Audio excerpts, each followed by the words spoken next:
Okay, fine. So this is CAT 2019 Shift 1 arithmetic paper. We are taking all the questions which were asked on arithmetic, like question number 7, question number 8.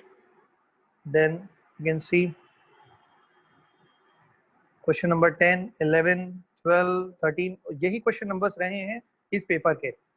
तो जैसे यहाँ पर question number 15 के बाद सीधा question number 19 है. That shows 16, 17, 18 were based on something else other than arithmetic.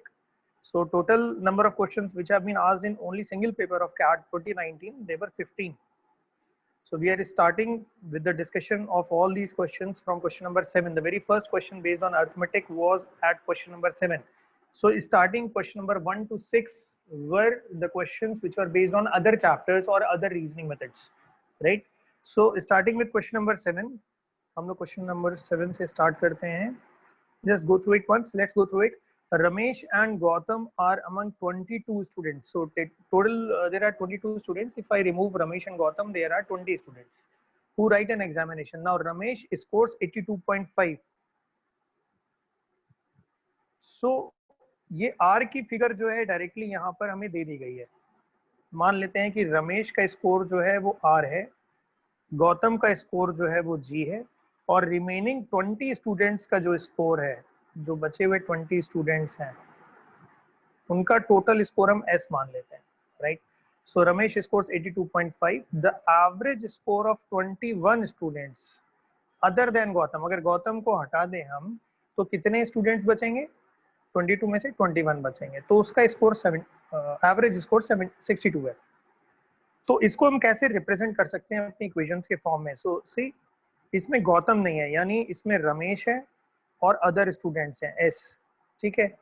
So we can directly say that कि R plus S should be equal to 62 into total number कितने हैं? 21, right? Because you know a simple formula, sum is equal to average into total quantity. तो इस form में इस फॉर्मूले को याद करिए, तो एवरेजेस के क्वेश्चंस आप डायरेक्टली इससे वर्कआउट कर सकते हैं.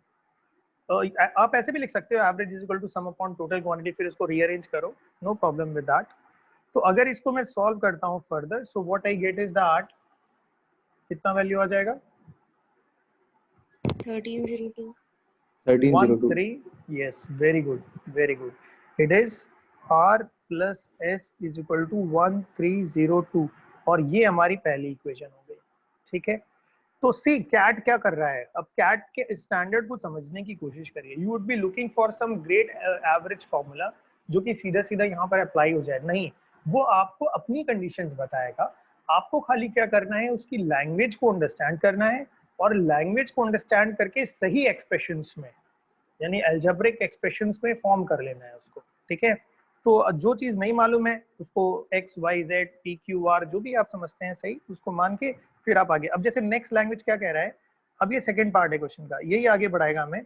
The average score of all the 22 students. तो अब जितने भी 22 स्टूडेंट्स हैं, यानी रमेश भी, गौतम भी और अदर स्टूडेंट्स भी, और इनका एवरेज डिवाइडेड बाई 22 हो जाएगा. This must be equal to what? 1 more than, यानी 1 मोर देन, 1 मोर को मैं 1 प्लस करके लिखूंगा, then what? That is average score of 21 students other than Ramesh, जिसमें रमेश ना हो. तो यानी उसमें गौतम हो और बाकी बच्चे हों लेकिन रमेश ना हो, और ये 21 स्टूडेंट्स का average G plus S upon 21 में ऐसे करके लिख सकता हूँ, which is my second equation, right?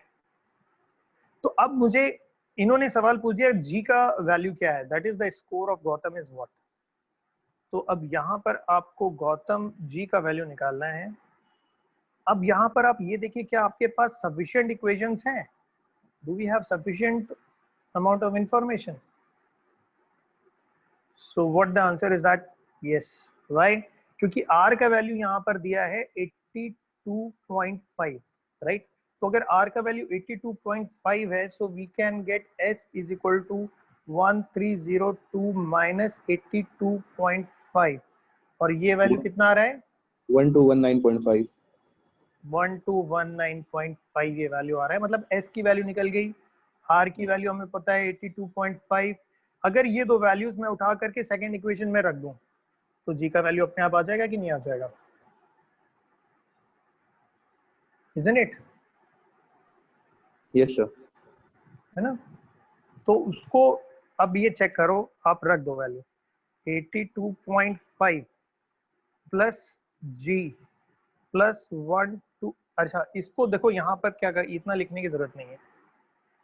What you can directly do is that R plus S की वैल्यू तो आपको पता ही है ना, ऊपर से आर प्लस एस 1302 है, तो आप सीधे 1302 लिख दो, 1302 आर प्लस एस लिख दिया प्लस जी लिख दिया divided by 22 is equal to 1 plus G plus, अब आप s का वैल्यू 1219.5 डिवाइडेड बाई 21 लिखोगे, ठीक है। अब इसको आपको सॉल्व करना है। अब इसको सॉल्व करने में मैंने देखा है कई बार स्टूडेंट्स जो होते हैं वो कहते हैं अरे इतना बल्कि सेंटेंस है, इतना बल्कि स्टेटमेंट है, इसको सॉल्व करना पड़ेगा। तो obviously you are going for MBA and you are looking to get into one of the top institutions like IIMs, तो इतना कैलकुलेट करना तो आना चाहिए, ये एक्सपेक्टेड है, and that is the reason they have given such type of problems to you. So it's not going to be a cakewalk out over there, but yes, it's not difficult, it's not at all difficult if you see how you can see that अगर आप यहाँ पर पूरा LCM ले लेते हैं, यहाँ पर पूरा LCM ले लेते हैं तो ये 21 हो जाएगा, you can go for that thing, right? अब आप इसको क्रॉस मल्टीप्लाई करो,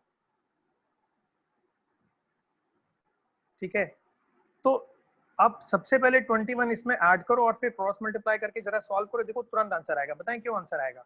क्योंकि यहाँ पर g का कोफिशिएंट 21 होगा और यहाँ पर g का कोफिशिएंट 22 होगा, तो ये 22 माइनस 21 खाली g बचेगा, यानी बाकी कैलकुलेशन आपको सेटल करना है। दैट मीन्स आपको सेटल क्या करना है, 22g इस तरफ जाएगा, ये वाला 22g होगा, ये वाला 21g होगा, यानी इस तरफ g बचेगा, और लेफ्ट हैंड साइड में कैलकुलेशन आपका आएगा 1302 इंटू 21 ये, ठीक है, और माइनस में आएगा 22 इंटू 21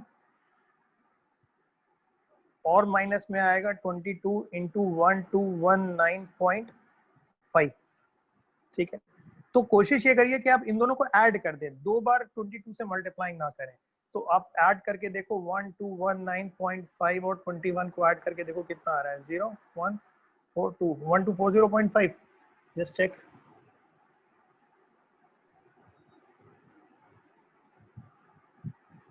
Yes sir. ठीक है, इसको आप 22 से मल्टीप्लाई करो, 22 से multiplication will not be that big deal.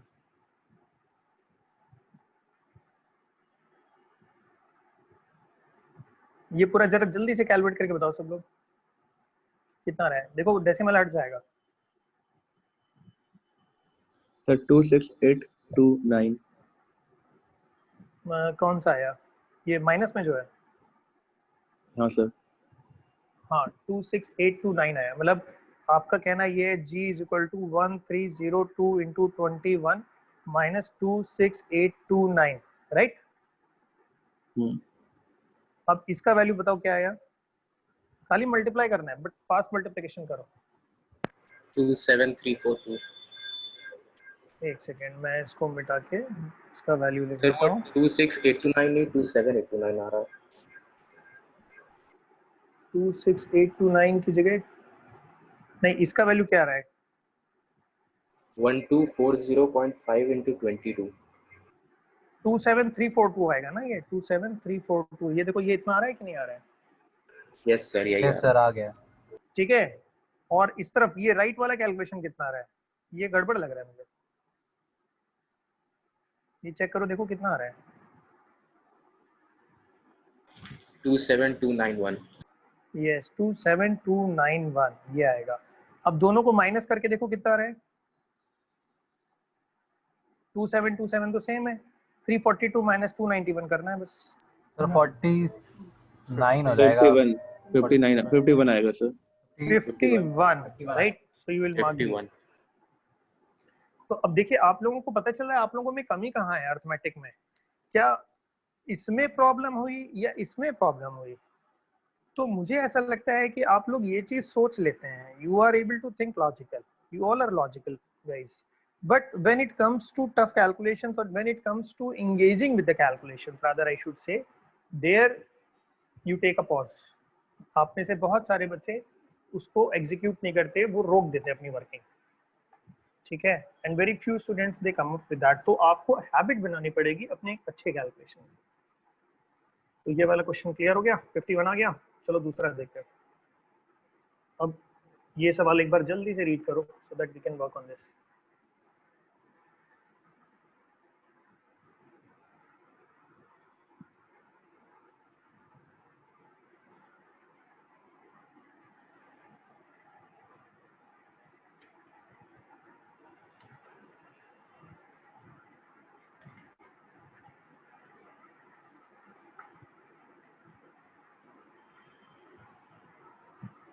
Now in this question ये टाइम स्पीड डिस्टेंस का क्वेश्चन है, टीएसडी का प्रॉब्लम है। ऊपर वाला प्रॉब्लम एवरेजेस का था।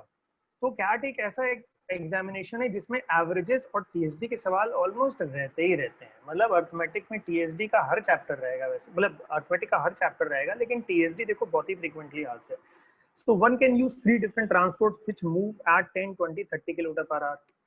तो 3 तरह के डिफरेंट ट्रांसपोर्ट्स है हमारे पास जो कि अलग अलग स्पीड पे चलते हैं। तो आप मान लीजिए कुछ ऐसा है, to reach from A to B, so Amal took each mode of transport 1/3 of his total journey time. That means अगर मैं A to B मानता हूँ ये डिस्टेंस, तो अमल का जो सिचुएशन है वो कह रहा है कि 1/3 ऑफ द टाइम वो एक उस पे चलेगा 10 वाले व्हीकल पर, फिर 1/3 ऑफ द टाइम 20 वाले व्हीकल पे ट्रैवल करेगा, फिर 1/3 ऑफ द टाइम 30 वाले व्हीकल पे ट्रैवल करेगा। जबकि बिमल जो है, बिमल के लिए क्या बोला गया है, took each mode of transport 1/3 of the total distance। अब यहाँ पर 1/3 एग्जैक्टली मेजर करके डिवाइड कर लीजिए, ठीक है। तो पहले वाले में वो 10 वाले व्हीकल से कवर करता है, ये 20 वाले व्हीकल से कवर करता है, और फिर 30 वाले व्हीकल से कवर करता है। ये बिमल के लिए बोला गया है। अब लास्ट में पूछ रहा है the percentage by which Bimal's travel time exceeds Amal's travel time is nearest to. Nearest to मतलब अप्रोक्सीमेटली निकालना है, एग्जैक्टली नहीं निकालना। तो अब सबसे पहले मैं ये कहूंगा कि इसको वर्कआउट करने के लिए एक इजी सी बात है कि उसकी परसेंटेज में पूछा गया है तो हम वैल्यू ले सकते हैं, हम 60 मान लेते हैं इसको, ठीक है, 60 मान लेते हैं। तो अब तीनों इक्वल टाइम उसको लगे हैं, तो मान लो टी टाइम यहाँ लगा है, टी टाइम यहाँ लगा है और टी टाइम यहाँ लगा है, तो तीनों बराबर टाइम हुए कि नहीं हुए। तो ये 10 वाली डिस्टेंस कितनी हो गई, 10t by distance is equal to speed into time. 20 वाली डिस्टेंस कितनी हो गई, 20t, और 30 वाली डिस्टेंस कितनी हो गई, 30t, isn't it? राइट। तो अब इसको जब मैं टोटल करूंगा तो 10t plus 20t plus 30t should become equal to 60। ये हमारा 60 के बराबर है, यानी t बराबर 1 हो जाएगा, because 60t is equal to 60, so t is equal to 1।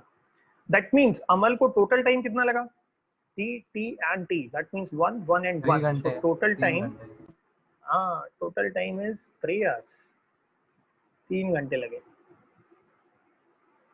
ठीक है। तो जब इसको टोटल टाइम 3 घंटे लगा, तो अब यहाँ पर भी जरा चेक करते हैं, ये टोटल डिस्टेंस हम 60 मान लिया, 60 किलोमीटर जो भी है, तो ये 20 किलोमीटर हो गया, ये 20 हो गया और ये 20 हो गया। इससे देखिए आपका काम बहुत आसान हो गया।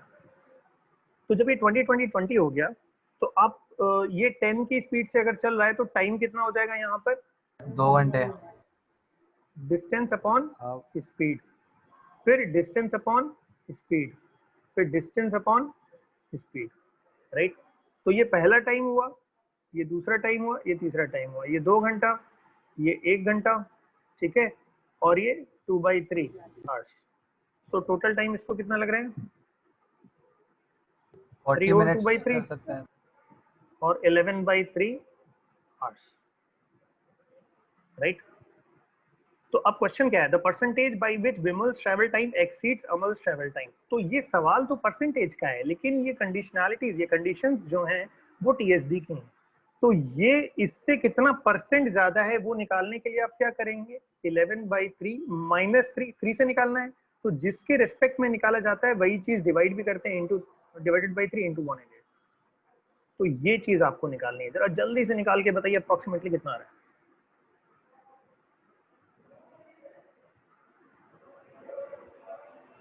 ये देखो 2/9 इंटू 100 आ रहे, तो 1/9 कितना होता है? 11.11% होता है, तो 2/9 22.22% होगा, इजंट इट? है कि नहीं? सर 22.22। Yes, sir. 22.2. तो Yes, sir, 22.22% अगर आंसर आया तो मार्क क्या करोगे? 22 करोगे, 21 करोगे, क्या करोगे? 22. 22 मार्क करोगे, ठीक है। So you can see that कि इनके सवालों में ऐसी कोई बड़ी चीज नहीं होती है जो आप मतलब ना समझ पाए। ऐसा कुछ नहीं आता कैट में कि जो आप ना समझ पाए। और वैसे भी कुछ क्वेश्चंस जो होते हैं छोड़ने के लिए होते हैं, जो आपको समझ में नहीं आ रहे हैं तो उसको आपको छोड़ना ही पड़ेगा। तो that means in your real examination you can solve only those questions which you can read and understand and get them. So of course फॉर्मूले याद होने चाहिए। देखो मेरे को एवरेज का फॉर्मूला याद था तभी तो मैंने एवरेज का फॉर्मूला लगाया, या फिर मेरे को यहाँ पर टाइम स्पीड डिस्टेंस का s = d/t फॉर्मूला याद था तभी मैंने s = d/t लगाया, या क्या किसके परसेंटेज में किस रिस्पेक्ट में निकालते हैं वो परसेंटेज वो मेरे को याद था इसलिए मेरे को, तो वो बेसिक फॉर्मूले हैं। लेकिन ये फॉर्मूला यहीं लगना है, ये लैंग्वेज से पता होता है। तो जो लैंग्वेज का कोऑर्डिनेशन आपके वर्किंग पर होता है ना, उस चीज की प्रैक्टिस की जाती है, वो प्रैक्टिस होता है, ठीक है। मतलब ये प्रैक्टिस नहीं होता है कि आपको याद है या नहीं याद है, इस चीज का कोई लेना देना नहीं है उस चीज से। तो see how easy this question was. Question number 10 देखो, two cars travel the same distance starting at 10 and 11 a.m. Read this question, all of you will crack it right now.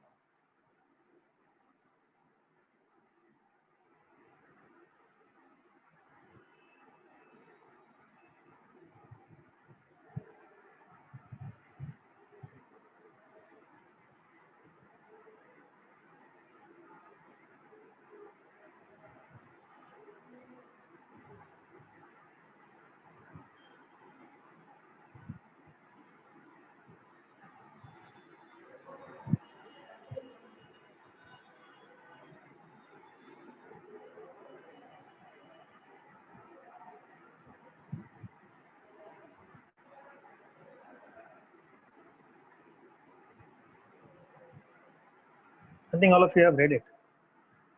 Now, two cars travel the same distance starting at 10 a.m. and 11 a.m. respectively on the same day. तो अब इस situation में ये बताओ क्या चीज constant है? Time factor constant है या डिस्टेंस फैक्टर कांस्टेंट है? Sir distance. Distance factor constant है। अगर distance. डिस्टेंस, हाँ शाबाश, अगर डिस्टेंस फैक्टर कांस्टेंट है तो ratio of speed direct proportion of time होंगे या इनवर्स प्रोपोर्शन ऑफ टाइम होंगे? Inverse Inverse. Proportion. Inverse proportion of time. Very good, very good.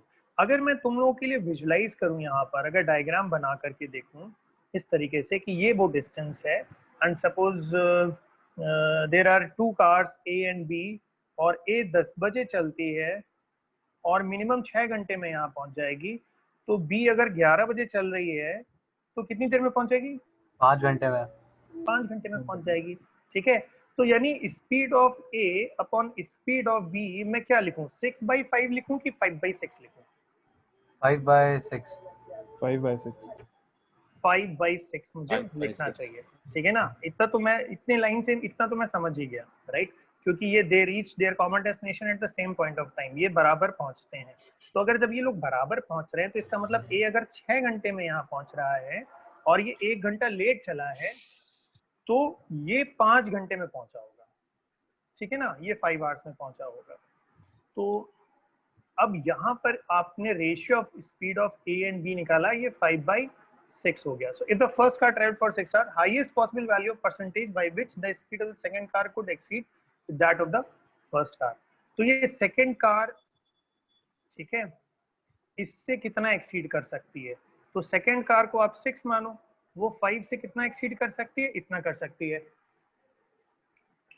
Sir 20। Sir 20। 20 होगा। Yes, sir, 20. 20%, ठीक है। अब इसमें दूसरी पॉसिबिलिटी है, क्योंकि वो कह रहा है हाईएस्ट पॉसिबल वैल्यू होनी चाहिए, क्योंकि 6 या 6 से ज्यादा हो सकता था। अगर यहाँ पर इसको मान लो 7 घंटे लगते तो इसको कितना लगता? 6 लगता है कि नहीं? Yes sir. एटलीस्ट लिखा है ना, एटलीस्ट 6 आवर्स, राइट। पर टेंशन वाली बात नहीं है, अगर 7 होते तो 6 होता। तो यही कैलकुलेशन आपका किस तरीके से आ जाता? 7 7 minus minus 6 upon 6 by 6 into 6 100 और ये 16.67% हो जाता। तो एक्चुअली हाईएस्ट तो यही है, तो वो आप मार्क कर दोगे।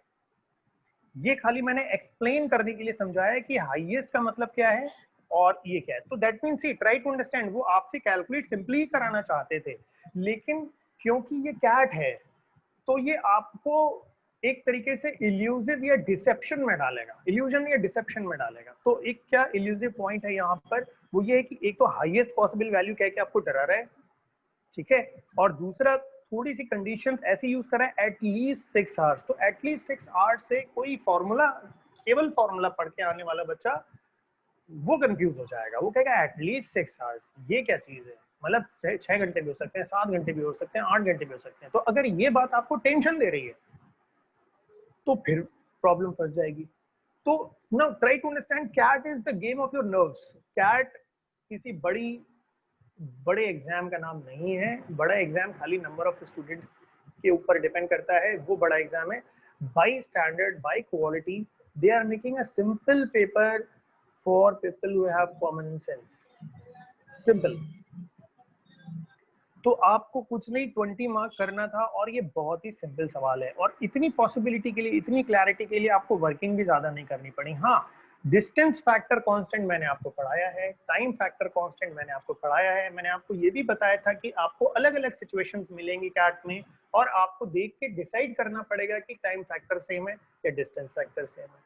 तो उसी का ये एक छोटा सा एग्जाम्पल आपने यहाँ पर देख लिया, ठीक है। इसके ऊपर वाला टीएसडी का simple S is equal to D by T फॉर्मूले पर चल रहा था, और इस टाइप के क्वेश्चन कुछ हम लोगों ने करे भी हैं प्राइमर्स में, इसके जैसे करे हैं, सेम क्वेश्चन नहीं किया है प्राइमर्स में। जैसे आपने एक क्वेश्चन एवरेज स्पीड का देखा होगा, जब एक कार मूव करती है हाफ डिस्टेंस, और हाफ डिस्टेंस के बाद उसकी स्पीड शायद डबल हो रही है, राइट, फिर उसके फर्दर हाफ में और डबल हो रही है, फिर उसके फर्दर हाफ में और डबल हो रही है, और इस तरह करके इंफिनिटी तक चलती है। तो दैट मीन्स उसका एवरेज स्पीड क्या हो जाएगा। जब आप ये चीज निकाल रहे थे तो उस टाइप के क्वेश्चन की वर्किंग को करते वक्त इस क्वेश्चन की वर्किंग को अंडरस्टैंड करने में बिल्कुल प्रॉब्लम नहीं होगी। तो जो बच्चे के उस वाले सवाल के कंसेप्ट क्लियर होंगे वो ये वाला बहुत आसानी से कर लेगा। अब देखिए, जैसे मैं आपको प्राइमर से रिलेट करके बताता हूँ कि प्राइमर्स क्यों एक्सीलेंट मटेरियल है। जैसे रमेश और Gautam among 22 students who right an examination, Ramesh scores 82.5।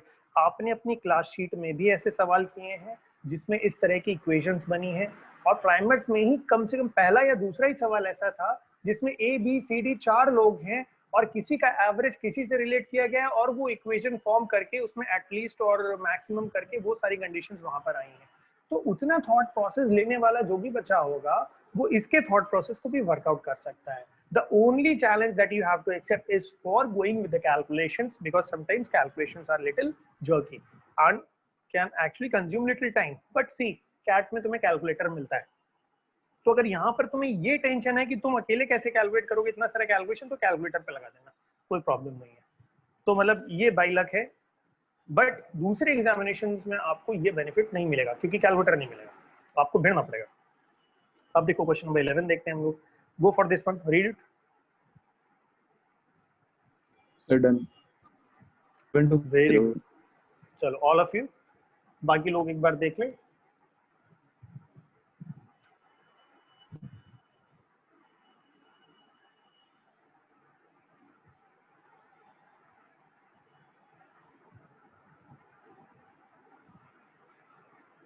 अब ये देखो, रेशियो का उन्होंने सवाल पूछ दिया एक तरीके से, ठीक है, लेकिन रेशियो के साथ साथ ये इंटरेस्ट की बात भी कर रहे हैं, यानी कहीं ना कहीं हमें माइंड में परसेंटेज भी समझ में आएगा कि इंटरेस्ट वगैरह निकालना है, एफडी करना है। तो ए, बी और जी, ये 3 लोग जो हैं इन्होंने अपने मनी को 3, 4, 5 के रेशियो में लिया है और इन्वेस्ट किया है फिक्स डिपॉजिट में with annual interest rates 6, 5 and 4%, ऐसा मान सकते हैं इस रेशियो में।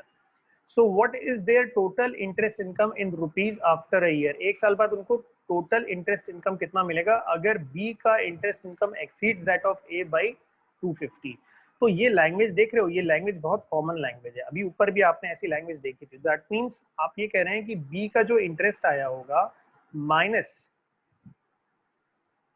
A का जो इंटरेस्ट आया है that should be equal to 250। एक ये मोटा मोटा आपको समझ में आ रहा है यहाँ पर, राइट। अब बी को मिला कितना इंटरेस्ट होगा आपको ये यहाँ पर समझना है। तो बी के पॉइंट ऑफ व्यू से उसका इन्वेस्टमेंट कितना गया है, ये हम मान लेते हैं 4x गया है, 3x 4x 5x ऐसा मान लेते हैं, 3x 4x 5x, और इसको हम 6y 5y और 4y मान लेते हैं, तो रेशियो से हट के हम नंबर्स में आ गए। So you have to convert ratios to either to fractions और टू नंबर्स। ये हम लोगों ने बात करी थी रेशियोज में कि रेशियोज को क्रैक करने के लिए या तो नंबर्स में कन्वर्ट कर लीजिए या तो फ्रैक्शंस में कन्वर्ट कर लीजिए। तो अब यहाँ पर 4x b का इन्वेस्टमेंट है और उसको ब्याज कितना मिल रहा है 5y, तो मैं कहता हूँ कि 5y% मान लेते हैं, 5y% 4x का b को मिला। अब माइनस यही चीज a का इनकम कितना है, a में आप देखेंगे कि इसका 3x है और इसको 6y% मिल रहा है, ठीक है। Now this is what is equal to 250। From this what we can get is we can get the value of xy। तो अब 5 4 20 होता है और 3 6 18 होता है, तो 20 माइनस 18 मैं सीधा सीधा वर्बली 2x इसको कैलकुलेट कर सकता हूँ और ये 25000 हो जाएगा। That means for me x is equal to 12500, ठीक है। तो x का मेरे को वैल्यू पता, xy का वैल्यू पता चल गया, दैट इज इक्वल टू 12500। ये 2xy है, x और y दोनों का प्रोडक्ट है, right. Now don't get deviated और डोंट गेट कंफ्यूज्ड कि x इंटू वाई 12500 आया है। मुझे पता है कई स्टूडेंट्स ये सोचेंगे कि x का वैल्यू तो अब कैसे निकालेंगे, y का वैल्यू क्यों निकालेंगे, कैसे निकालेंगे। तो हर चीज की जरूरी नहीं है कैट में आप वैल्यू निकालो, उसने पूछा नहीं है x और y की अलग अलग वैल्यू, उसका क्वेश्चन पे ध्यान दो। वो क्वेश्चन कुछ और कह रहा है, वो कह रहा है what is the total interest income in rupees after a year. तो टोटल इंटरेस्ट इनकम अगर आप देखो तो क्या है भाई, a का इंटरेस्ट कितना है 6y% ऑफ 3x, b का कितना है 5y% ऑफ 4x और c का कितना है 4y% of 5x, isn't it. तो अब इसमें आप ये देख सकते हो 3 6 18 है, 5 4 20 है, 5 4 20 है, तो 20 20 18 दैट इज 58। तो मैं लिख सकता हूँ 58xy अपॉन 100, और मैं लिख सकता हूँ 58 और xy की वैल्यू मैं 12500 यहाँ सब्स्टिट्यूट कर दूंगा, अपॉन 100 कर दूंगा, ये कैंसिल हो जाएगा and that is how I can solve this. अब 58 इंटू 125 अगर आप करेंगे तो आपको क्या रिजल्ट मिलने वाला है, Second option. Second option, that is 7250। Do we get it, 7250, ये बी ऑप्शन, Yes, ठीक है। sir. Got it. तो इसमें you can see that it's not difficult यार, है ना। मतलब कैट पेपर वो लोग ऐसा नहीं करते हैं कि आपको बिल्कुल स्लॉटर कर रहे हो, है ना। एग्जाम में कैट आपका बिल्कुल लॉजिकल ब्रेन टेस्ट कर रहा है, और छोटे वो एक्सपेक्ट आपसे करता है कि आप भाई 10th तक के कैलकुलेशन कर लें, और ये 10th तक के इतने कैलकुलेशन रहते हैं भाई। अगर आप 10th की मैथ्स देखें तो उसमें ऐसे ही कैलकुलेशन होते हैं, ठीक है। चलिए आगे बढ़ते हैं हम लोग। किसी को कोई क्वेश्चन है, कोई डाउट है? अभी तक हम लोगों ने पहला पेज वर्कआउट कर लिया, 4 सवाल क्रैक कर लिए हैं। 4 सवाल में कोई भी पार्ट ना समझ में आया हो आपको, please ask me, you let me know all of you. Question number 12 देखो, चलो रीड करो। रेसेस का है, टाइम स्पीड डिस्टेंस।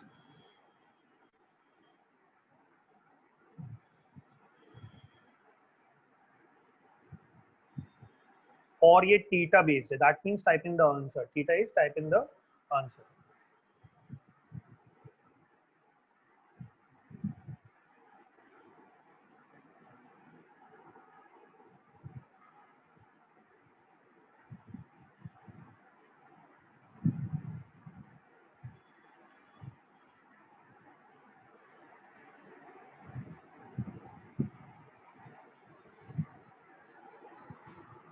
अब इस क्वेश्चन में देखिए, रेसेस का सवाल है। रेसेस में यही लैंग्वेज मैंने आपको बताई है, सिखाई है कि A beats B by 10 metres 11 metres, तो कौन कितना चलता है, न्यूट्री मेथड से हम लोग सोचते हैं कि नहीं सोचते हैं।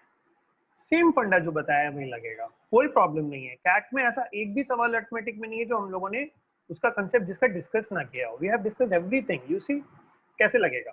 इन अ रेस ऑफ 3 हॉर्सेस, अब 3 हॉर्सेस आप नाम रख दीजिए, ज्यादा प्रॉब्लम है तो you can actually name them.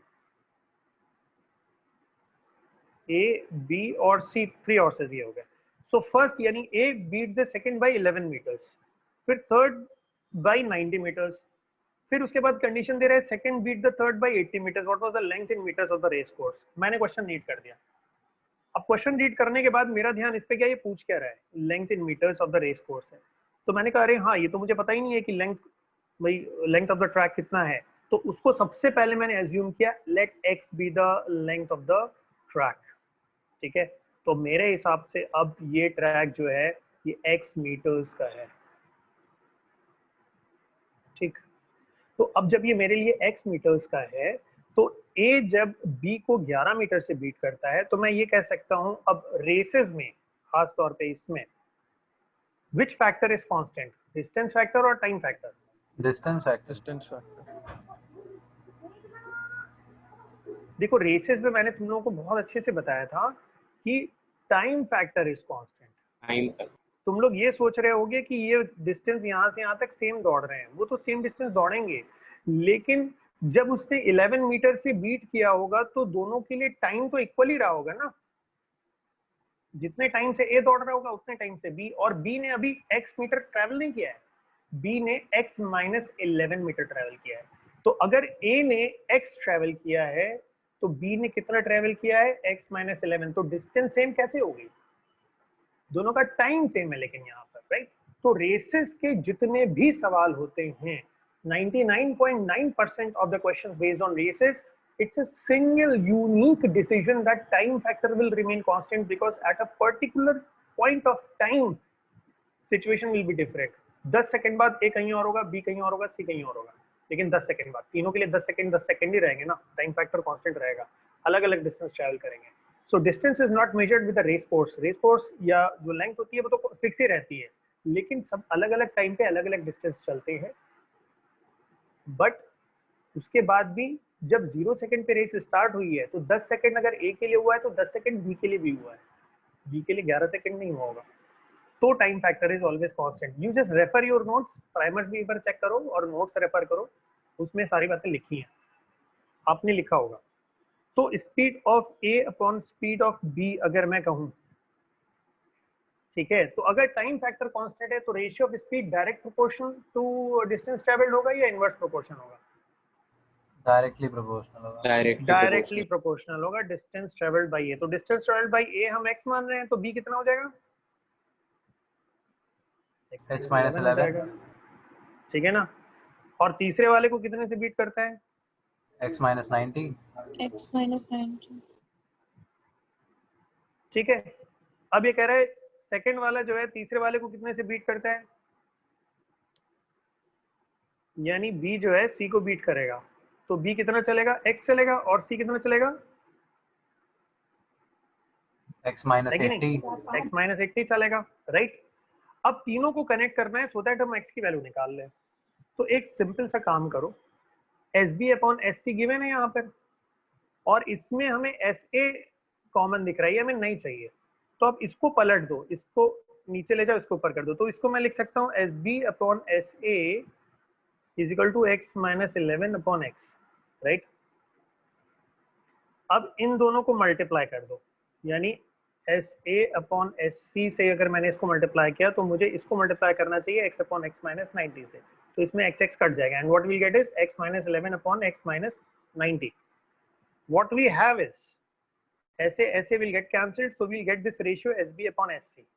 तो ये S B upon S C आ गया, और ये भी S B upon S C है, which should be equal to x upon x minus 80। अब इसको क्रॉस मल्टीप्लाई करके सॉल्व करो, फटाक से मुझे बताओ एक्स की वैल्यू कितनी आई है। बहुत टेंशन नहीं है, अगर ये टेंशन वाला कैलकुलेशन है तो ये ऐसा है नहीं।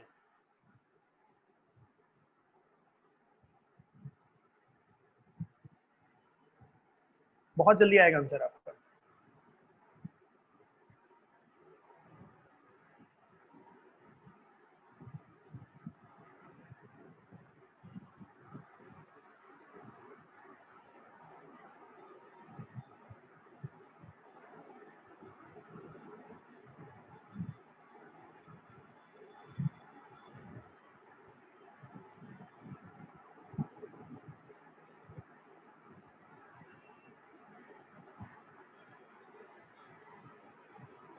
क्या हो गया, ज्यादा टाइम लग गया? सर 880 हाँ देखो, x square minus 80x minus 11x यानी minus 91x plus 880 is equal to x square minus 90x। तो इसमें x square will get cancelled, right. अभी 91x इस तरफ आ जाएगा तो ये x हो जाएगा और ये बराबर 880 के हो गया। सो सीधा सीधा आपको 880 यहाँ फिल करना था और 880 ही लिखिएगा प्लीज, खाली फिगर डालिएगा। उसमें METRES ऐसा कुछ भी लिखने की जरूरत नहीं है, खाली नंबर होंगे उसमें, वो नंबर फीड करना होगा। अगर कुछ और भी ऑप्शन हो तो नहीं लिखना, खाली वैल्यू लिखना है, खाली आंसर बताना है, वो गलत नहीं तो कर देगा, राइट। तो ये चीज आप देख लीजिए। Question number 12। 880 आ गया, बट जैसे आपने यहाँ पर आपको दिख गया कि हमें SA अपॉन SB को रिवर्स करना है, तो लेकिन जब तक आपने ये नहीं बोला था तब तक हम मतलब मैं इसको देख रहा था कि मुझे फर्स्ट इक्वेशन और थर्ड को इक्वेट करके स्पीड ऑफ B को हटाना होगा पहले, और फिर देखो इस टाइप के सवाल हम लोगों ने किए हुए हैं जब TSD रेसेस में हम लोग वर्कआउट कर रहे थे, तो शीट्स में और बाकी प्राइमर्स वगैरह में ऐसे सवाल आए हैं कि जब आप मैंने ये भी फंडा बताया था उसमें एक्सप्लेन करके कि रेशियो जब जैसे टाइम फैक्टर कांस्टेंट हो जाता है, तो एक सवाल मैंने वो भी दिया था आपको कि एक लीनियर ट्रैक है और लीनियर ट्रैक पे A B को इतने से बीट करता है। फिर उसी सवाल में ये भी था कि फिर सेकेंडरी सर्कुलर ट्रैक पे होती है और सर्कुलर ट्रैक में इतने पॉइंट से ओवरटेक कर लेता है। तो दो तरह के कंसेप्ट मैंने मर्ज करके लिखे थे। तो जब मैंने उसको मर्ज किया था तो उसमें एक्चुअली हम लोग यही कर रहे थे कि पहले वाले कंडीशन से रेशियो ऑफ स्पीड दूसरे वाली कंडीशन से इक्वेट करने की कोशिश कर रहे थे।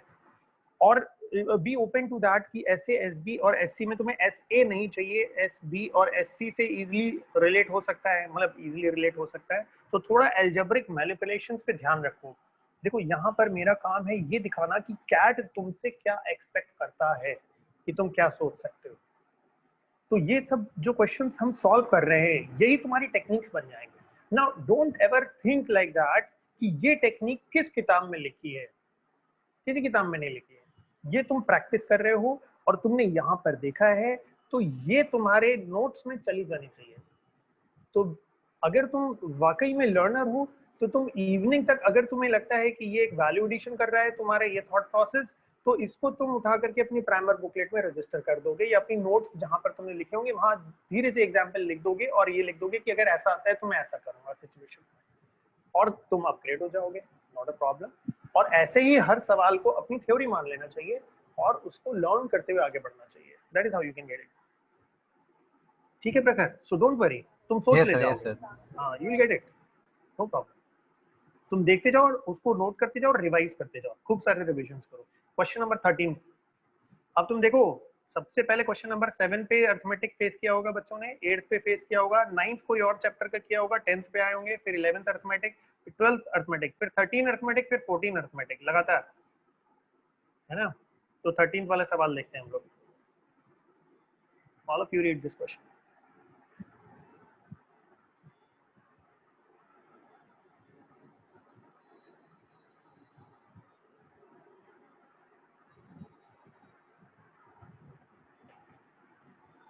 Now in this problem, Meena scores 40% in an examination.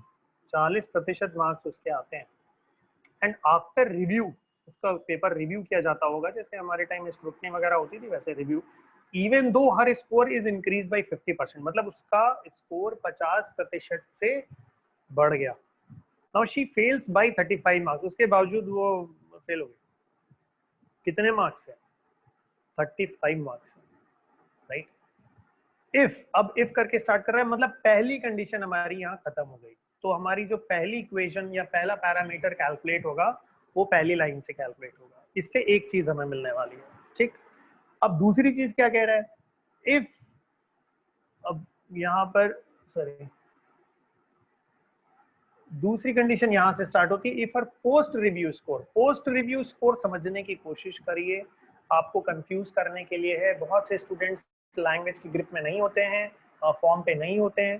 तो ये कौन सा स्कोर है? ये वो 40% जो स्कोर है वो है, या जो 50% बाद में बढ़ गया था वो वाला स्कोर है? 50%। 50% इंक्रीज होने वाला। एग्जैक्ट, हाँ एग्जैक्ट। अब एग्जाम में कंफ्यूज नहीं होना है क्योंकि वहां मैं हेल्प करने के लिए नहीं होगा, वहां आपको बिल्कुल डॉट सोचना है कि post review score is that which has been increase, और वो फर्दर इंक्रीज हो जाता है 20% से, मान लो 20% से उसको बढ़ा दिया था, तो she will have 7 marks more than the pass score. ठीक है, so the percentage score needed for passing the examination is what, तो कितना पास परसेंटेज था उस एग्जाम में। तो हम यहाँ पर सबसे पहले देखते हैं कि हमें क्या नहीं मालूम है, हमें चाहिए क्या। तो what is not given is the total score, मतलब टोटल कितने मार्क्स का पेपर है, तो टोटल हम x मार्क्स का पेपर मान लेते हैं, let the examination be of x marks. तो इसको कितना मिला होगा, 0.4x मिला होगा, ठीक है ना।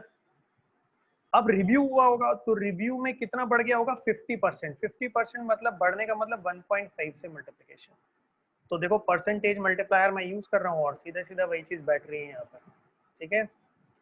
अब उसके बाद भी शी फेल्स बाय 35 मार्क्स, मतलब पास मार्क्स के लिए उसको 35 और चाहिए थे, और ये बराबर हो जाएगा pass marks, PM pass marks, ये आ गया। तो हमारे हिसाब से पहली लाइन हमें पास मार्क्स बता रही है 0.4x इंटू 1.5 प्लस 35, ये कैलकुलेशन। इसको मैं सॉल्व भी कर सकता हूँ, लेकिन मैं बाद में सॉल्व करूंगा, बट पहले हम फ्रेमवर्क अपना कंप्लीट कर लें। अब दूसरा, if her post review score तो है भाई 0.4x इंटू 1.5, ये post review score is increase by 20%। अगर 20% से बढ़ाना है तो मैं किससे मल्टीप्लाई करूं, 1.2 से। तो देखो वर्किंग में आ रहा है, she will have 7 marks more than the pass score. तो अगर मैं -7 कर देता हूं तो this will become pass marks. अब ये पास मार्क और ये पास मार्क डिफरेंट तो हो नहीं सकते, सेम ही होंगे, तो दोनों को मैं इक्वेट कर दूंगा। So finally what I am getting is that 0.4x into 1.5, 15 for the 60, बताओ 0.6x हो गया, प्लस 35 इज इक्वल टू, जितना सॉल्व कर सकते हो, 0.72x माइनस 7, क्योंकि 60 है, 6 12 72, टेबल तुम्हें याद होनी चाहिए, तो 0.72 हो जाएगा, चेक करो, सही आया।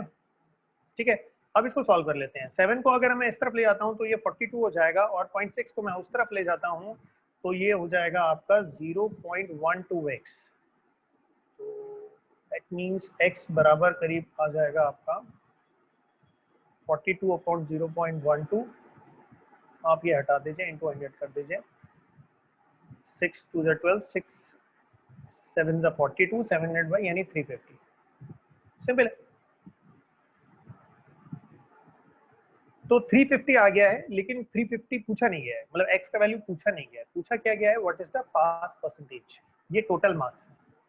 अब पास मार्क्स कितने हैं, पास मार्क्स आप या तो इससे निकाल दो या फिर आप इससे निकाल दो, जो भी आपको पसंद है आप इससे निकाल दो, कोई दिक्कत नहीं। तो पास मार्क्स आपको पता है कितने हैं, 0.6 इंटू 350 प्लस 35, ये पास मार्क्स देखो कितना आ रहा है, 35 इंटू 6 हो जाएगा 210 प्लस 35, ठीक है, यानी 245. So therefore pass percentage is given as 245 divided by total marks into 100. जैसे हम परसेंटेज निकालते हैं, ये फटाफट कैलकुलेट करके देख सकते हो कितना आएगा। देखो 7 3 जा 21, 7 5 जा 35, ठीक है, 70. और 7 5 जा 35 0, और 5 7 जा 35 यानी 70%। तो that means D option is the correct answer, ठीक है। तो अगर आप कंपेयर करते चले आ रहे हैं तो आप देखिए, it's all the CAT game is all about establishing relations and going for final calculations. तो आपने रिलेशन एस्टैब्लिश किया और फाइनली कैलकुलेट किया, ठीक है, रिलेशन एस्टैब्लिश किया फिर कैलकुलेट किया, establish the relation and you have calculated, establish the relation and you have given a calculation, establish the relation calculation, establish the relation calculation, nothing else. So your first point should be to read the question very carefully, establish the parameter relation between all the parameters and go for the final calculation. और आप देख रहे हैं कोई भी lengthy question नहीं है maths का, देखो 2-3 लाइन में 2-3 लाइन में 2-3 लाइन में छोटा छोटा कैलकुलेशन, लेकिन अगर छोटा छोटा कैलकुलेशन भी तुम्हारा लेंथी कैलकुलेशन में कन्वर्ट हो जाएगा तो टाइम कंज्यूमिंग हो सकता है ना। अच्छा, the wheels of bicycle A and B, just go for this question, read it once.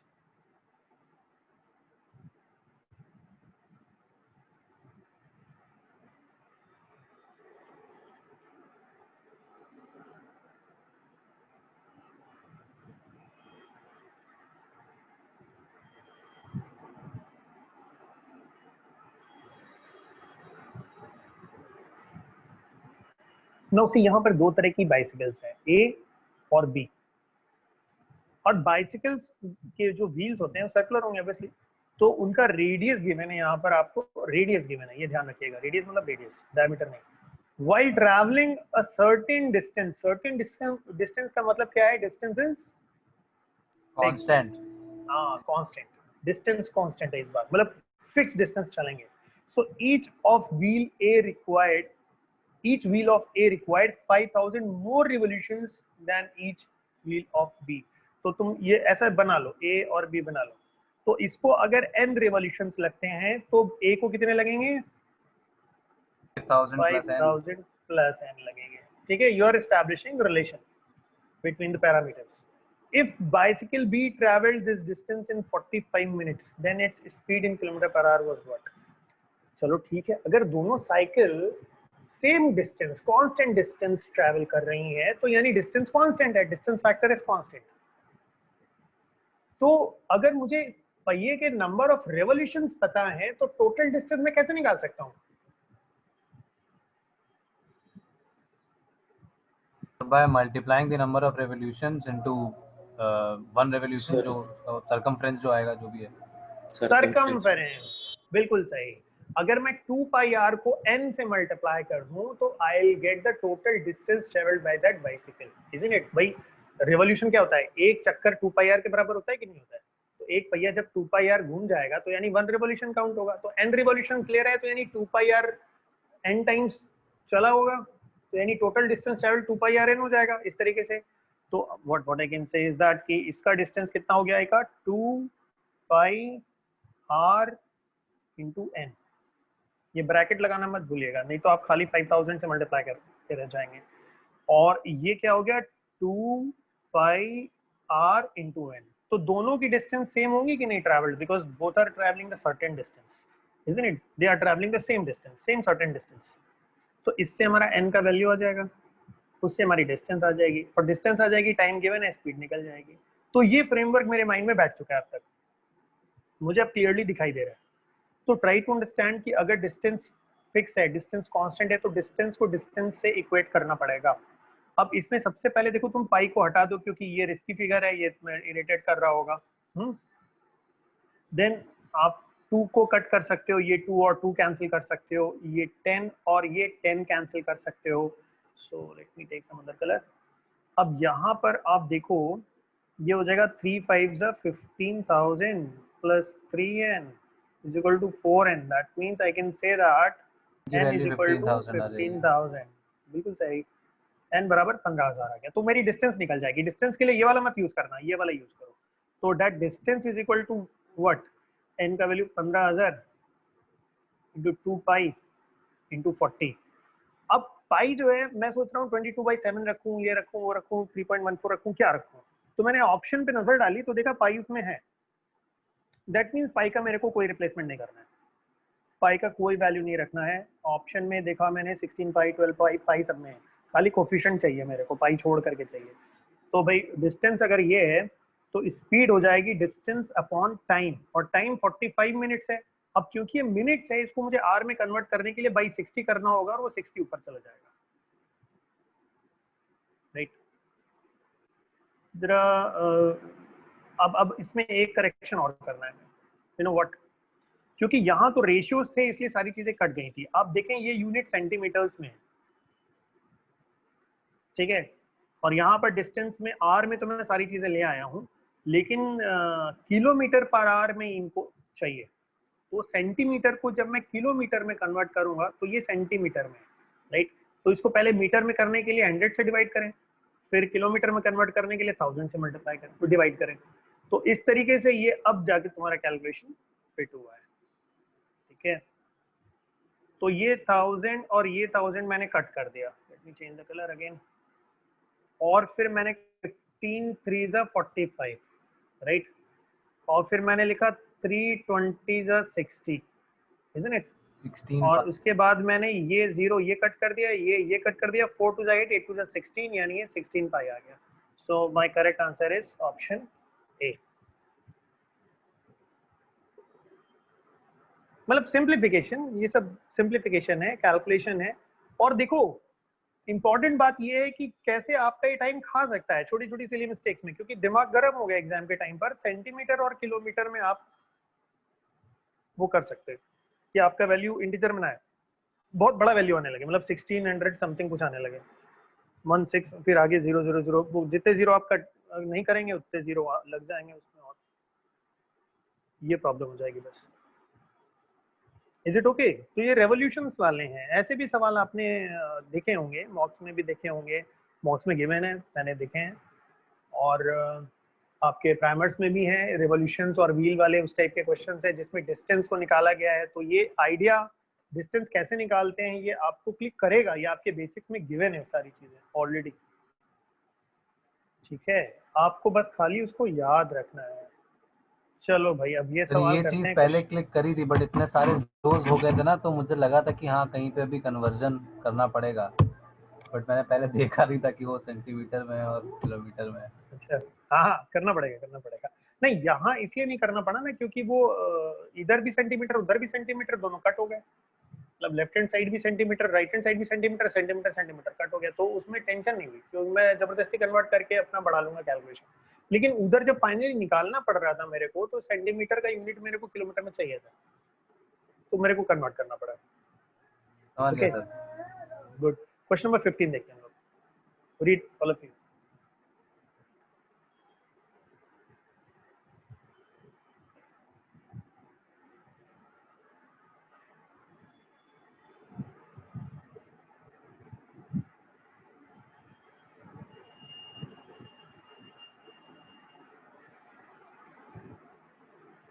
इसको रीड करके मुझे बताओ किस चैप्टर का सवाल है मिक्सचर एंड एलिगेशन। और कंसेप्ट किसके लगेंगे? सर एलिगेशन और रेशियो, रेशियो का कॉन्सेप्ट लगेगा, रेशियो परसेंटेज, और मिक्सिंग एलिगेशन का कॉन्सेप्ट लगेगा। देखो यही धोखा रहता है। अब उन्होंने दिया है अलजेब्रा का सवाल, लेकिन उसने एग्जाम्पल लिक्विड और मिक्सचर और ये सब रखे हैं, तो आप लोगों को ये धोखा हो रहा है कि ये मिक्सचर एलिगेशन का सवाल है, लेकिन इसमें खाली इक्वेशन बनानी है आपको, इक्वेशन बना के उसको सॉल्व कर लीजिए, बात खत्म हो जाएगी। अब जैसे क्या है ये, इसमें कुछ नहीं, एलिगेशन नहीं लगेगा, एलिगेशन आप लगा ही नहीं पाएंगे क्योंकि एक का वेट 1 kg और एक 800 ग्राम है, तो दोनों को मिक्स करके 480 ग्राम कैसे बना लेंगे आप, है कि नहीं?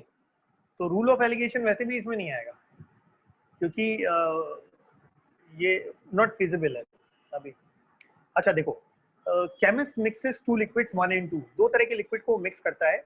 1 litre of liquid 1 weighs 1 kg। अब इसने यहाँ पर ये बता दिया कि लिक्विड 1 जो है आपका, आप कोई लिक्विड है मान लीजिए कि ये 1 लीटर जो है इसका वजन है 1 kg, 1 kg, weighs 1 kg, and 1 litre of liquid be but 2 जो है वो 0.8 kg है, यानी 800 ग्राम है। तो आधा लीटर इस मिक्सचर का 480 ग्राम है, ये इसने बोल रखा है। तो आपको नहीं पता है कि एक लिक्विड 1 कितना लिया गया है हाफ लीटर में, लिक्विड 2 कितना लिया गया है, तो आप ये मान लीजिए कि लिक्विड 1 जो है x लिया गया है, ठीक है? तो लिक्विड 2 जो है मान लो y लिया गया है, suppose if it has, right? तो अगर इस तरीके से आप ये सोचते हो तो इस जगह पर आप सीधे सीधे एक इक्वेशन सिंपली फॉर्म कर सकते हो। What kind of equation you can form? x into 1 kg, यानी उसका वेट 1 था, मतलब अगर 1 लीटर का वेट 1 kg है तो x लीटर का वेट कितना हो जाएगा? x इंटू 1, ये x लीटर्स मान लिया आपने, x लीटर्स लिक्विड 1 लिया और y लीटर्स लिक्विड बी लिया, और प्लस y इंटू आप कितना लेंगे? 0.8, और ये टोटल मिला के 0.48 kg होना चाहिए, यानी 480 ग्राम्स। तो अब y की वैल्यू मैं यहाँ क्या रख सकता हूँ? Because I know that x plus y is equal to half हो गया, ये मेरी दूसरी इक्वेशन है। In a way I can directly see that कि it is half minus x। तो अगर मैं यहाँ पर x रखता हूँ, यहाँ हाफ माइनस x रखता हूँ, इंटू 0.8 करता हूँ, बराबर 0.48 करता हूँ, तो हमारा रिलेशन बन गया। और जब ये रिलेशन बन गया है तो खाली इसको सॉल्व करना बचा है। सॉल्व करने के लिए उसमें क्या है, x plus 0.4 minus 0.8x is equal to 0.48, कितना आ रहा है? ये आया कि नहीं आया? अब देखिए, अब x माइनस 0.8x कितना हो गया, 0.2x हो गया, और 0.4 इस तरफ जाएगा 0.4, तो 0.08 हो जाएगा। तो that means x will become equal to 0.08 upon 0.20। तो मैं एक तरीके से दोनों हटा सकता हूँ, 4 2 8, 4 5 20, यानी 2/5 हो गया, x का वैल्यू 2/5 आ गया। ठीक है, और सही भी आया क्योंकि 1/2 से छोटा ही होना चाहिए, है कि नहीं। तो अब ये क्या कह रहा है, percentage of liquid 1 in the mixture. अब मिक्सचर कितना है, आधा है, और लिक्विड 1 कितना है, 2/5 है, तो कितना परसेंट हुआ, ये वैल्यू आपको कैलकुलेट करनी है। ठीक है, that means it becomes 4/5 of 100। 4/5 कितना परसेंट होता है,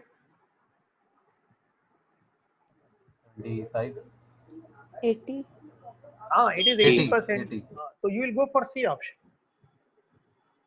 है कि नहीं। सवाल क्या था, सीधा था, लैंग्वेज क्या थी, टेढ़ी थी, इसको कैट कहते हैं। इसमें कोई टिपिकल मैथमेटिक्स लगनी ही नहीं, आज तक कैट ने कभी टफ बनाया ही नहीं। टफ वो इसलिए लोगों को लगता है कि लैंग्वेज उसकी टफ होती है, that's the only thing. Sir ये जो x + y = 1/2 सेकंड इक्वेशन है, ये कौन सी कंडीशन से इक्वेट हुई है? ये देखो मैं आपको रेड से दिखाता हूँ, ये वाली half litre of the mixture ways this. तो अगर टोटल मिक्सचर आधा लीटर है यानी x + y मिला करके आधा होगा। ओके सर, है ना, यस सर। ठीक है ना, बढ़िया। अच्छा देखो अब आओ वर्क एंड टाइम पर। तुम लोगों ने वर्क एंड टाइम के क्वेश्चन बहुत अच्छे से किए हैं, मैंने बताए भी हैं, सारी चीजें बताई हुई हैं। ये तुम्हारे सामने सवाल है, just go through it once, एक फटाक से रीडिंग मारो और फिर मैं तुम्हें सॉल्व करके दिखाता हूँ।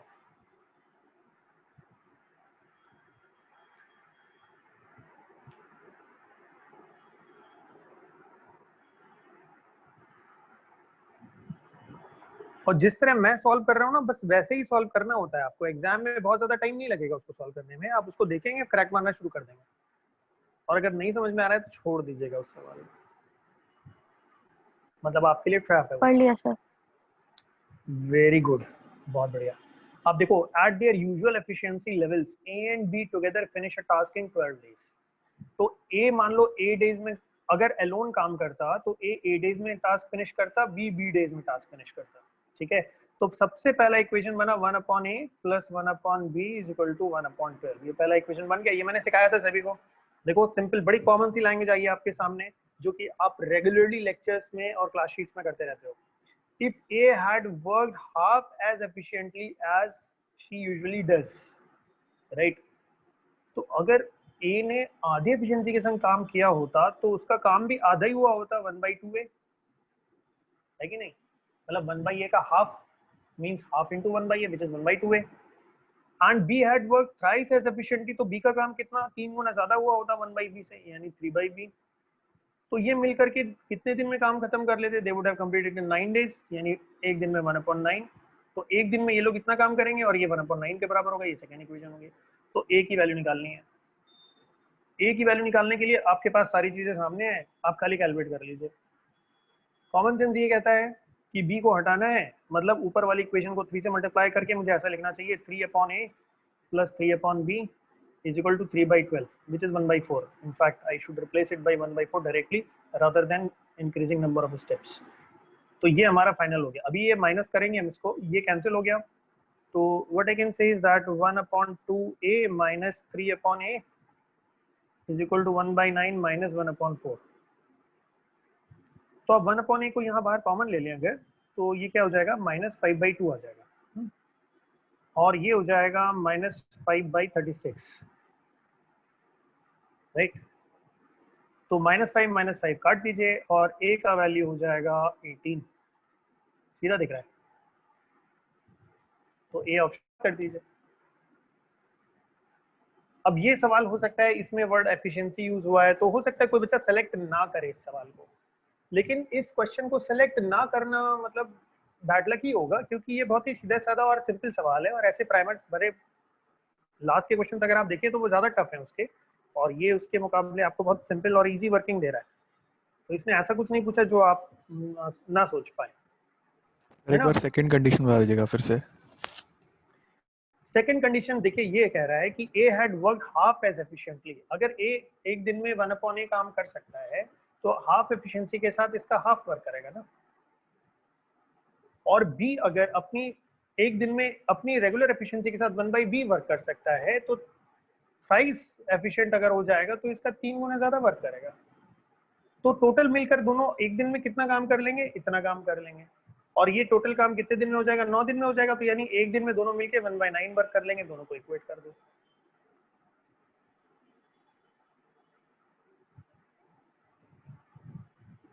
Is that okay?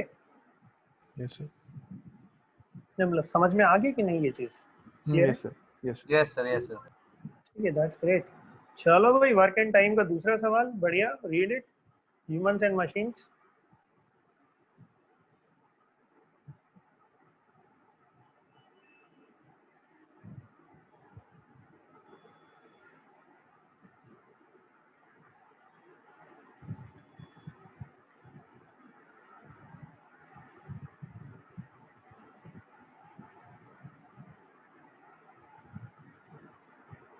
Now in this problem, 3 men, 8 machines can do a job in half the time taken by 3 machines and 8 men to finish the same job. Right? तो अभी अभी ये क्या कह रहा है कि ठीक है भाई, 3 आदमी और 8 मशीन्स हैं, ये एक यूनिट है, उसको x मान लो। और दूसरी यूनिट 3 मशीन्स और 8 मैन की है, उल्टा 3 मशीन्स 8 मैन की, ये दूसरी यूनिट है, इसको y मान लो। तो कह रहा है कि x की यूनिट आधे समय में y से काम कर लेगी। राइट? तो अगर x एक टीम है और y दूसरी टीम है और x y से आधा समय ले लेगी तो x y से डबल एफिशिएंट हुई कि नहीं हुई? Yes sir. उसकी दुगनी एफिशिएंट हुई ना। तो मतलब मैं ये कह सकता हूँ x बराबर 2y, डबल एफिशिएंट। तो दैट मीन्स 3 मैन, मैन को मैं ह्यूमंस बोल देता हूँ क्योंकि मैन मशीन दोनों है, मैं तो दोनों हम ले नहीं सकते, तो इसको ह्यूमन बोल देता हूँ, इसको मशीन बोल देता हूँ। सो I can say 3 humans plus 8 machines is equal to twice that of 3 machines and 8 humans, right? मैं ये बता सकता हूँ कि नहीं? इसको देखते हैं, इसको थोड़ा सॉल्व करते हैं। तो 3 humans plus 8 machines is equal to 6 machines plus 16 humans। इसको मैं सॉल्व करता हूँ। अब सॉल्व करते वक्त 2 machines is equal to 13 humans आ गया। इतना कैलकुलेशन मेरा पहली लाइन से निकल आया।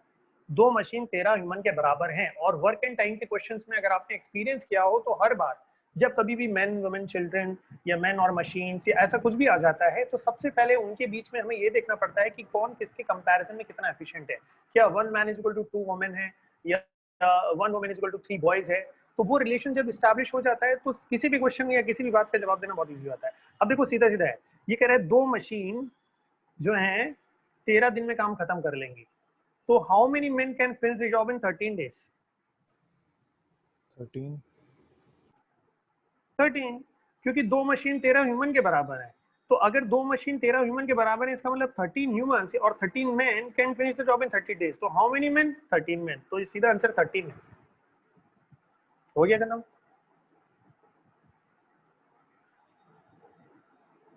This is how far you need to गो।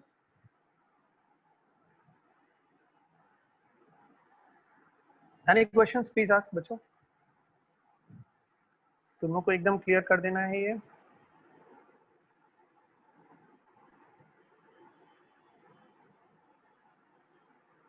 ठीक है, एनी इश्यूज? No sir. चलो भाई, ये भी टीटा वाला है, इसको सॉल्व करना ही पड़ेगा तुम्हें। ये ऊपर भी टीटा था, नीचे भी टीटा है।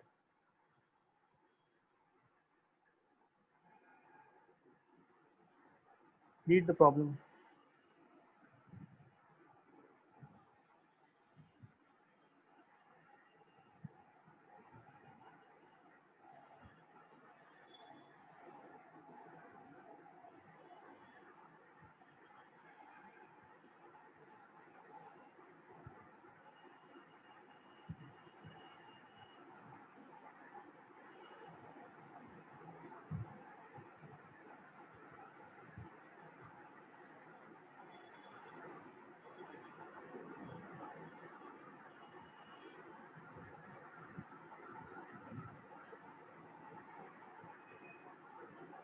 Okay fine. In this problem a person invested total 15 lakh, 15 lakh का अमाउंट जो है उसने टोटल इन्वेस्टमेंट पे डाला, लेकिन उसने पूरा 15 लाख एक जगह नहीं डाला, उसने उसको डिवाइड किया और एक पार्ट जो था, one part was invested in a fixed deposit, FD में 6% एनुअल इंटरेस्ट पर उसने डाला, and we don't know what is that part, right, and the remaining amount was invested in the two other deposits, दो और उसने investment किए 2:1 के ratio में, ठीक है, earning annual interest at the rates of 4% and 3%, तो उन दोनों से 4% और 3% रेस्पेक्टिवली, मतलब पहला दूसरा ऐसा रिटर्न मिला एक ही साल का। So if the total annual interest income, total income यहाँ पर बता दिए 76,000, then the amount in rupees lakh invested in the fixed deposit was what? मतलब अब अगर ये लाख में पूछ रहा है तो मतलब लाख यहाँ लगा दीजिए, इस ब्रैकेट के अंदर मत लिखेगा लैक्स, अगर आपने लैक्स के जीरो अंदर लिख दिए भले ही आप सही हो आपका सवाल गलत हो जाएगा, ठीक है बच्चों।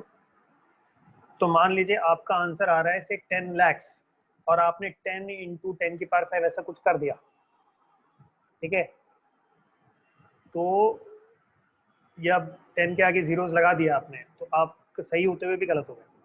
तो ये पढ़ना बहुत जरूरी है टीटा में, ध्यान रखिएगा कि वो यूनिट क्या मांग रहा है, किस फॉर्म में उसकी यूनिट होनी चाहिए। तो लैक्स मतलब लैक्स बाहर। अच्छा देखो, अब यहाँ पर सीधे सीधे हमें सिंपल काम ये करना होता है, क्योंकि रिलेशन बनाना ही बनाना है, तो मेरा माइंड ऑलरेडी रेडी है उस चीज के लिए अब, ठीक है।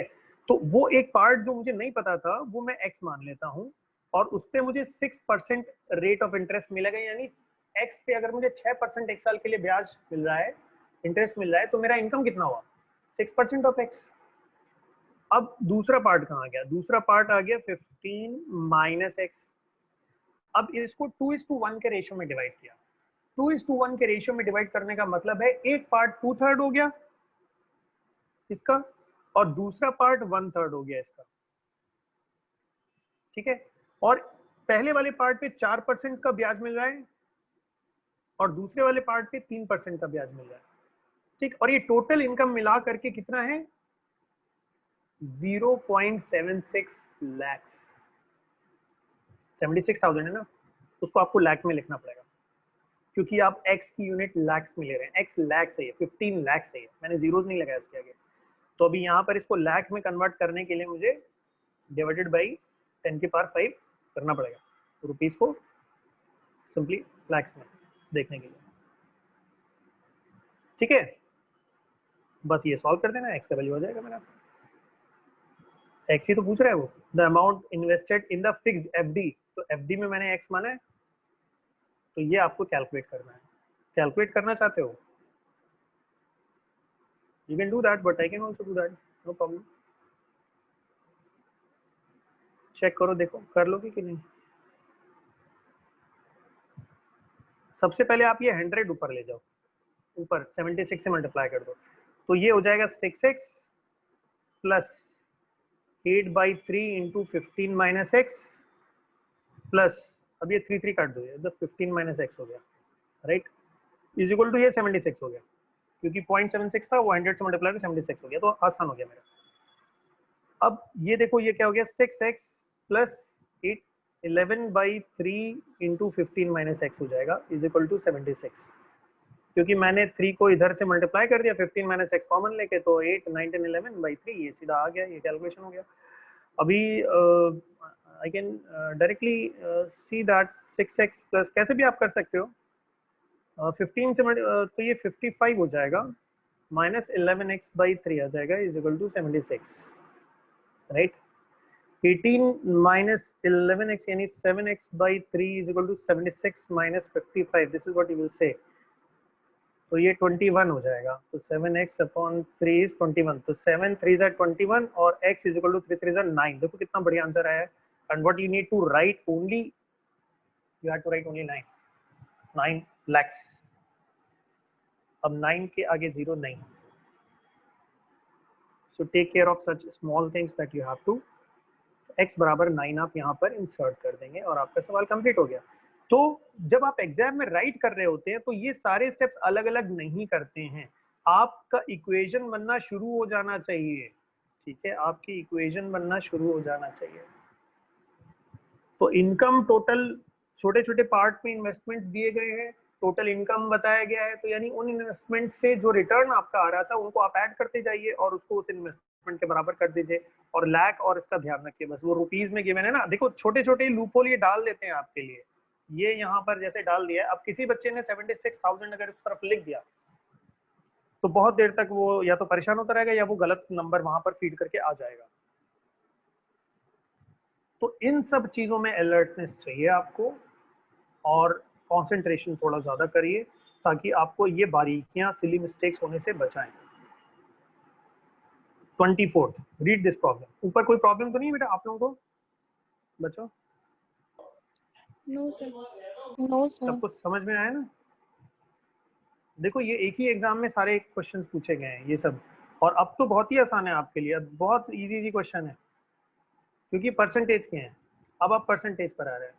तो इन्होंने स्टार्टिंग में देखो कौन सा दिया है। स्टार्टिंग में सबसे पहले इन्होंने एवरेज रखा, फिर टीएसडी रखा, जिससे बच्चे डरते हैं। मतलब बच्चों के जो मोस्ट फेयरफुल टॉपिक्स होते हैं टीएसडी, एवरेजेस, यही सब होते हैं। और जो फेवरेट टॉपिक है परसेंटेज और जो मतलब जिसपे आप चौके छक्के मार सकते हो, वो देखो क्वेश्चन नंबर क्या है 24, क्वेश्चन नंबर 30। और यहाँ तक बहुत से बच्चे पहुंच ही नहीं पाते हैं। सो सी when you get easier questions in the range of 24 to 34, there are so many students out there who cannot reach these questions because they'll be trapped into these questions. ये ऊपर वाले सवालों में ट्रैप हो जाएंगे, इसी में फंस के वो लॉजिक लगाने के चक्कर में, तो यहाँ तक नहीं पहुँच पाएंगे। अब देखो बहुत सिंपल है। In a class 60% of the students are girls, rest are boys, मतलब 40% boys, ठीक है। Now there are 30 more girls than boys, तो ठीक है, हम गर्ल्स बोल देते हैं 60% है, तो बॉयज कितने हैं 40% है। तो बॉयज अगर बी हैं तो गर्ल्स कितने हैं 30 प्लस बी हैं। इस तरीके से हम सोच सकते हैं। If 68% of the students including 30 boys pass an examination, okay. तो अब यहाँ पर एक सीधी बात तो हम समझ ही सकते हैं कि गर्ल्स और बॉयज का रेशियो तो हमें दोनों से मिल ही रहा है, 3:2 है। और इसका रेशियो यानी 30 प्लस बी अपॉन बी, ये 3/2 हो जाएगा कि नहीं हो जाएगा? तो मैं कह सकता हूँ 60 plus 2b is equal to 3b और b बराबर 60। तो मुझे नंबर्स पता चल गए, यानी ये 60 है और ये 90 है। 90 गर्ल्स है, 60 बॉयज। अब ये कह रहे हैं 68% ऑफ द स्टूडेंट्स जो पास हो गए, ठीक है। तो students who pass the examination were 68% of total कितना है 150 है। ये 90 प्लस 60 इज 150। तो मैं पूरा लिख नहीं रहा हूँ, 150 मैंने सीधा यहाँ लिख दिया just to cut it short. तो एक जीरो काट दो। अब 68 इंटू 15/10 करो, कितना आएगा जल्दी जल्दी बताओ। विल गेट अराउंड समथिंग 40 0 2 देखो आ रहा है 080 102। ठीक है 102 आया ना। हाँ ये सर ओके। अब 102 में बॉयज कितने हैं 30 है, ये बोल रहा है इंक्लूडिंग 30 बॉयज। तो 102 में 30 बॉयज हैं, तो गर्ल्स कितनी हो गई 102 माइनस 30 हो गई। जरा 102 माइनस 30 करना कितना हुआ 72। 72। ठीक है। अब गर्ल्स हमने, so the percentage of the girls who do not पास, तो यानी 72 गर्ल्स ने पास कर लिया है। गर्ल्स थी कितनी 90। तो गर्ल्स जो फेल हो गई वो 90 minus 72 which is equal to 80। तो percentage of girls who do not pass 20%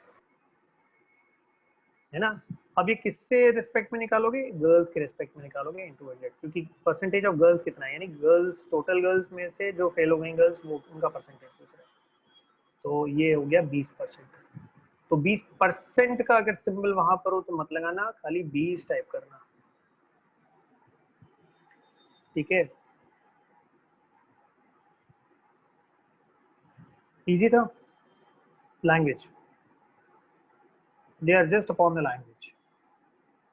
language पढ़ो, जवाब दो। चलो भाई प्रश्न 30। अब ऐसे सवाल देखो तुम लोगों ने प्राइमर्स में कर रखे हैं। एक वो नहीं मिकी डोनाल्ड वाला किया था कि मिकी की सैलरी हाई हुई तो डोनाल्ड की सैलरी हाई, तो कौन किससे कितना परसेंट ज्यादा कितना परसेंट कम है ना। और उसी से ही मिलता जुलता एक और हैरी और सैली की सैलरी वगैरह का था कि उससे इतना परसेंट हायर है तो उससे इतना परसेंट लोअर Yes, होगा। sir. वो सब रिलेशन वही है, वही सेम चीज है, उसमें करना क्या है, थोड़ा बहुत कंडीशन ऊपर नीचे होती रहती है, तो वर्किंग हमें पता होनी चाहिए। The income of A is 20% more than that of B, तो A is 1.2 B and 20% less than that of K, यानी 0.8 के। ये सीधा हम परसेंटेज मल्टीप्लायर से यूज करके बता सकते हैं। इफ कमला's केज इनकम गोज डाउन बाई 4%, अब इसकी इनकम बेचारे की 4% घट जाती है, तो 0.96 के होगी, मान लो 0.96 के होगी। और बी का जो है बढ़ जाता है इनकम 1.1, 10% से बढ़ जाता है, तो यानी 1.1 बी हो जाता है। In the percentage by which case ये बड़ा होगा बी से, कितना परसेंट बड़ा होगा, मतलब ये फैक्टर बी से कितना बड़ा होगा। तो दोनों को ए के टर्म्स में कर लेते हैं, तो बी का मतलब है 1.1 इंटू ए अपॉन 1.2, बी का मतलब ये हुआ, और के का मतलब हुआ 0.96 इंटू, अब के की वैल्यू है ए अपॉन 0.8, ए अपॉन 0.8 ये हुआ। इसको थोड़ा बहुत सिंप्लीफाई कर लो ऐसा कुछ, तो what we can say is that कि चलो ठीक है, ये डेसिमल है, यहाँ 80 लगा दो। अब आप लिख सकते हो 8 12 96, तो 12/10, 2 6 5 6/5 है, ये हो गया, और ये 11/12 हो गया, राइट। तो ये कितना परसेंट हायर है इससे, उसके लिए दोनों को डिवाइड कर सकते हो, परसेंटेज मल्टीप्लायर भी आ सकता है आपका। तो आप देख लो 6a/5 डिवाइडेड बाई, ठीक है, ऐसा कुछ ये आ जाएगा, तो ये 72/55 आ जाएगा। तो आपका जो परसेंटेज हो गया this minus this upon this into 100 हो जाएगा। तो आप लिख सकते हो 72 माइनस 55/55 इंटू 100, राइट। अरे मतलब समझ रहे हो ना तुम लोग, 6a/5 फाइनल वैल्यू और ये इनिशियल वैल्यू। तो अगर तुम लोग छोटे बच्चों की तरह करना चाहो तो ऐसा भी कर सकते हो, final minus initial upon initial into 100। अब ये सब की वैल्यू उठा के रखते जाओ, मतलब 6a/5 minus 11a/12 upon 11a/12, और इसको सॉल्व कर लो। मैंने कुछ नहीं किया, मैंने उसका रेशियो निकाल लिया। तो जब रेशियो निकाल लिया तो ये के था, के का पार्ट था, और ये बी का पार्ट था। तो के 72 मान लिया, बी 55 मान लिया। आपके इससे कितना परसेंट बड़ा है, तो that is 72 minus 55 from 50 into 100, मेरा इंटीजर में आ गया सारी चीजें, ठीक है। तो कितना हो जाएगा 17/55 into 100, चेक करो कितना आ रहा है। 31 आएगा। So what you will get is 31, तो 30.9 समथिंग आ रहा है, Yes, which sir. is you have to go for 30, ठीक है। अब देखिए, any questions for this one, कुछ ना समझ में आया हो, परसेंटेज मल्टीप्लायर लगाओ, आगे बढ़ाओ सवाल को, जो वो कहेगा वो करिए। Now go for question number 32।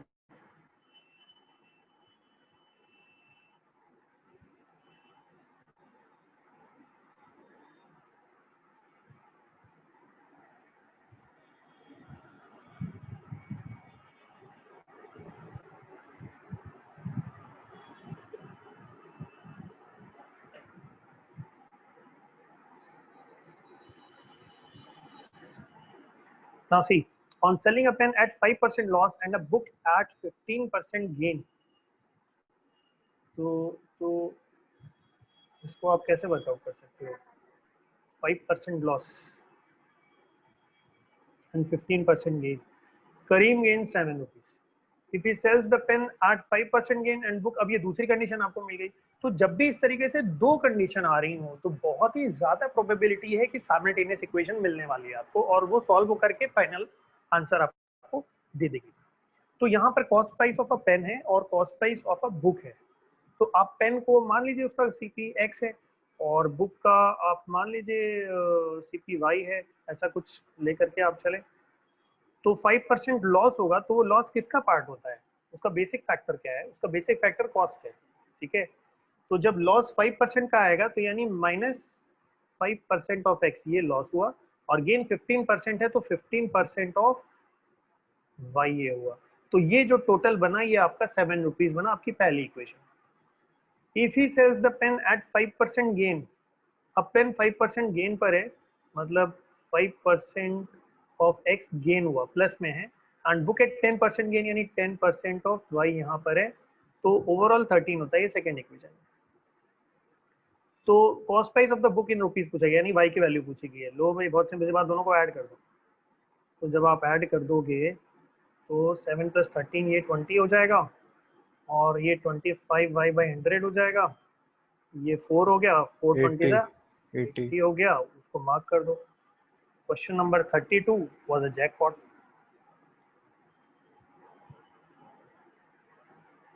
तो ऐसे सवाल आपको मिलेंगे, ठीक है।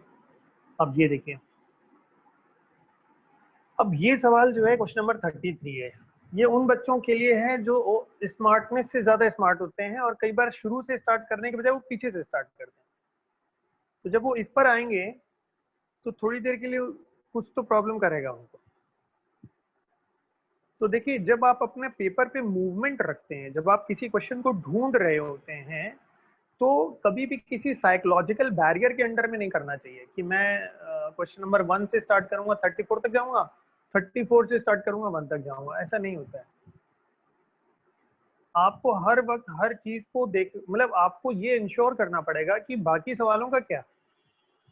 क्वेश्चन नंबर 20 से भी कई बार रैंडमली फ्लिप करना पड़ता है, कई बार आपको रैंडम डिसीजन लेना पड़ेगा कि अच्छा पहले 10 क्वेश्चन में आपको प्रॉब्लम फंस रही है, आप क्वेश्चन नंबर 15 के बाद से चले गए, आपने क्वेश्चन नंबर 25 पर टर्न कर दिया, और जहां आपने क्वेश्चन नंबर 25 पे टर्न किया वहां 3-4 सवाल सिटर्स मिल गए आपको, फिर आपने देखा उसके पीछे तो नहीं थे सिटर्स, वहां भी देख लेते।